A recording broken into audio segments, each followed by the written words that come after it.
আসসালামু আলাইকুম। আজকে হচ্ছে মঙ্গলবার 25 তারিখ।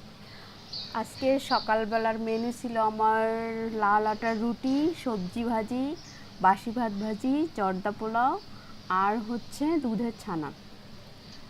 আমি এটা কিভাবে করছি চলেন একসাথে নাস্তা রেডি করি।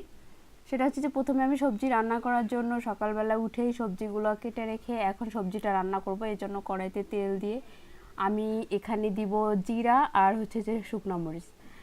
আমি বিলিভ মি, যদি সবজি রুটির সাথে খেতে চান তাহলে এই ফোড়নটা দিয়ে সবজি রান্না করে দেখিয়েন, অসম্ভব সুন্দর লাগে। আসলে এটা স্বাদটাই আলাদা, যে শুকনো মরিচ তেলে ভাজার পর যে ফ্লেভারটা সবজির সাথে মিশে যায়, এটা খেতে অসম্ভব অন্যরকম একটা ভালো লাগে। আমার তো খুবই পছন্দ, আপনারা ট্রাই করে দেখতে পারেন। আশা করি নিরাশ হবেন না, খুবই ভালো লাগবে। আর এটাতে অন্য কোনো মশলা লাগবে না, যে কি বলে রসুন পেস্ট, আদা পেস্ট, এসব কোনো কিছু লাগবে না। এটা একটু ভাজা হয়ে গেলে সবজিগুলো আমি এখানে দিয়ে দিব। ভাজা বলতে শুকনো মরিচ আর জিরাটা যখন একটু ভাজা হয়ে যাবে তখন কেটে রাখা সবজিগুলো দিয়ে দিব। সবজি বলতে এখানে আছে আমি কাটছি পেঁপে, আলু আর হচ্ছে গাজর, ফুলকপি, এই 4টা সবজি মিক্সড করে আমি প্রত্যেকটা সবজি স্লাইস করে কেটে নিছি। আর সবজি যখন রান্না করবেন তখন 3-4টা সবজি একসাথে কেটে রান্না করলে সবজিটা ভালো হয়। সবজিতে এমনিতেই সবাই খেতে চায় না বা সবারই ভালো লাগে না। ভালো লাগাই আর এটা যে দেহের প্রয়োজনের জন্য সবজি তো খেতেই হবে, তখন সবজিটা কিভাবে ভালো মানে ওদেরকে লাগাইতে হবে এবং ভালোবেসে যেন খায় সেভাবেই সবজিটা রান্না করতে হয়।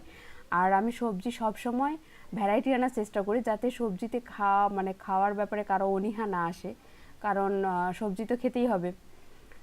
সবজিটা আমি সবজিগুলো কেটে রাখা স্লাইস করা সবজিগুলো দিয়ে দিলাম স্বাদ মতো লবণ, আর দিব হলুদ গুঁড়া, আর কিচ্ছু না, শুধু একটা পেঁয়াজ দিব আর 2টা কাঁচামরিচ। পেঁয়াজটা আমি তেলের মধ্যে ভাজিনি, পেঁয়াজটা অ্যাজ এ সবজি হিসাবে রান্না খাবো, এই জন্য সবজির সাথে দিয়ে দিব। কাঁচা পেঁয়াজটা স্লাইস করে কেটে সবজির সাথে দিয়ে দিব, তারপরে একটু কষানো হয়ে গেলে ঢেকে দিব। এটাতে কোনো পানি ইউজ করব না, কারণ এই সবজিটার রান্না করার লক্ষ্য হচ্ছে সবজির কালারগুলো ঠিক থাকবে আর একেবারে নরম হবে না, একটু শক্ত শক্ত থাকবে, যেহেতু রুটির সাথে খাবো।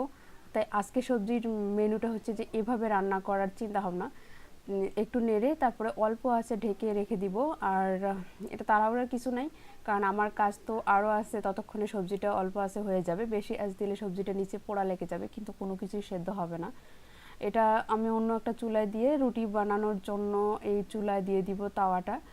আর তাওয়াটা গরম হতে একটু সময় লাগে, এটা লোহার তাওয়া, এই জন্য ওটা আমার যেহেতু রুটি বানানোর ডোটা আমি রেডি করে রাখছি, সো এখন রুটিগুলো বানায় ফেলবো, ততক্ষণে এটা গরম হতে থাক।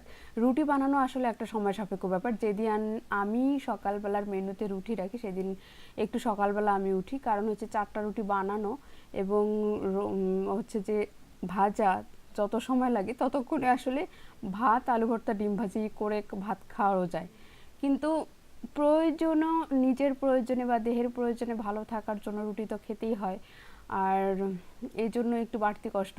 রুটি বানানো অনেক সময় লাগে, ডাবল আমার কাছে মনে হয়। আপনাদের কি মনে হয় জানি না, আমি তবে ভাত রান্না করার থেকে বা অন্য মেনু থেকে এটা একটু ডাবল সময় লাগে বানানো বা ভাজা, সব মিলায় আবার সাথে একটা কিছু করতে হয়, সবজি বা ভাজি যাই হোক, ওটার সাথে আবার কোনো কিছু করা বিশাল সময় সাপেক্ষ ব্যাপার। আমার রুটি বানানো শেষ, এখন আমি রুটিগুলো একটা একটা করে ভেজে নিব। আর সবজিটা অলরেডি হয়ে গেছে, আমি একটা বাটিতে বেড়ে রাখছি। তারপরে দ্বিতীয় আরেকটা মেনু ছিল হচ্ছে জর্দা পোলাও। এটা দেখে অবাক হওয়ার কিছু নেই যে সকালবেলা এটা করা কিভাবে সম্ভব। আসলে সকালবেলা আমি এটা করিনি, জর্দা পোলাওটা আজকে দিব বিধায় গতকাল রাত্রেবেলা আমি জর্দা পোলাওটা রান্না করে রাখছি 2 দিনের জন্য। যে যতটুকু পরিমাণ রান্না করছি তাতে 2 দিন চলে যাবে, 2-3 দিন অনায়াসে চলে যাবে। রাত্রেবেলা রান্না করে রাখছি, সকালবেলা জাস্ট একটা বাটিতে নাস্তার এক প্লেটের এক সাইডে দিয়ে দিয়েছি। যখন সকালবেলা নাস্তার ভ্যারাইটি থাকে তখন খেতে ভালো লাগে, দেখতে সুন্দর লাগে, খাওয়ার আগ্রহ বাড়ে, মজা করে খায়। এই কারণে সকালবেলা নাস্তার ভ্যারাইটি আনার চেষ্টা করি। যদিও সকালবেলা অনেক কাজ থাকে, দিনের অর্ধেক কাজ সকালবেলায় থাকে, কারণ সকালবেলা উঠে ঘর ক্লিনিং, বিছানা রেডি করা, বাবুর কাপড় ধোয়া, তারপর হচ্ছে সকালবেলা রান্না করা, প্লাস দুপুরবেলা রান্নাটা আমি সকালবেলাও করে ফেলি। সো নির্দিষ্ট একটা টাইমের মধ্যে অনেক কাজ করতে হয়। আর তারপরেও তো সব চেষ্টা থাকে বা সবাই চেষ্টা করে বাড়ির মানুষগুলোকে একটু ভালোভাবে প্রেজেন্ট করার জন্য বা ভালোভাবে খাওয়ানোর জন্য, কিন্তু কি করা, যতটুকু আমার সম্ভব হয় ততটুকু মাঝে মাঝে করার চেষ্টা করি। আর জর্দা পোলাওটা গতকাল রাত্রে করা, বাকিগুলো সবগুলো মর্নিংয়ে করা। আর রুটি বানানোর জন্য আমি আজকে একটু ভোরে উঠছি। আর একটা ছিল হচ্ছে দুধের ছানা, দুধটা আমি একটু ঘন করে জাল করে সামান্য একটু চিনি দিয়ে ওটা মানে একদম ছানা করে জাল দিতে দিতে ওটা একদম ঘন করে ফেলছি, সেটা অল্প একটু বাটিতে প্লেটের এক সাইডে দিয়ে দিছি। আর সবজি তো রান্না করা দেখলেন, আর রুটি ভাজা হয়ে গেছে। এখন আরেকটা মেনু আছে হচ্ছে ভাত ভাজি, এটা রাখার ইচ্ছে, এটা আনকনসিয়াসলি হয়ে গেছে অ্যাড, কারণ হচ্ছে যে রাতে যে ভাত খাইছিলাম সেই ভাতটা একটু রয়ে গেছে। সেই ভাত দেখা যায় যে আপনি রাতের যদি বাসি ভাত থাকে এটা বাসার করতে একাই খেয়ে নেয়, এটা না করে আপনারা করবেন কি, এটা একটা মেনু বানায় ফেলবেন, নাস্তার প্লেটের এক সাইডে দিয়ে দিবেন, তখন সবাই একটা আলাদা মেনু হিসেবে মজা করে খেয়ে নেবে, একাই এত প্রেশার নেওয়ার কি দরকার। সো যতটুকু ভাত ছিল আমি ওটা, আর যেভাবে আমি বাসি ভাতটা ভাজতেছি এটা খেতেও যে খুব খারাপ লাগে তা না, যেভাবে করতেছি আপনারা একদিন ট্রাই করে দেখতে পারেন, তাহলে বুঝতে পারবেন যে আসলে এটা অনেক মজার একটা খাবার।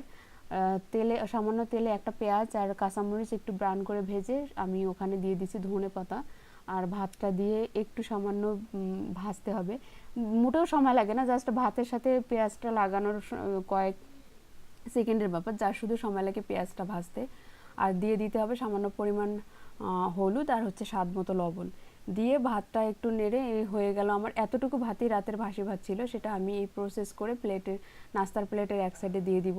এটা আসলে যে এটা আজকে করব এটার কোনো ইচ্ছে ছিল না, যেহেতু ঠান্ডা ভাত একটু রয়ে গেছে সেই ভাতটা অ্যাড করতে হলো। এই ছিল আমার আজকের সকালবেলার মেনু, রুটির সাথে সবজি ভাজি। সবজিটা হেলদি ছিল কারণ 4-5টা সবজি আমি একসাথে রান্না করছি, সাথে রুটিটা তো হেলদি, এটা সবাই জানেন। আর এটা ময়দা না, লাল আটার রুটি। সো লাল আটার রুটি মানে যেমন পেট ভরে, ক্যালোরি অনেক কম, আর শরীর আপনার ভারী লাগবে না। সো এইসব কথা চিন্তা করে রুটিও মেনুতে যদিও সময় লাগুক বা একটু কষ্ট হোক তারপর রাখতে হয়।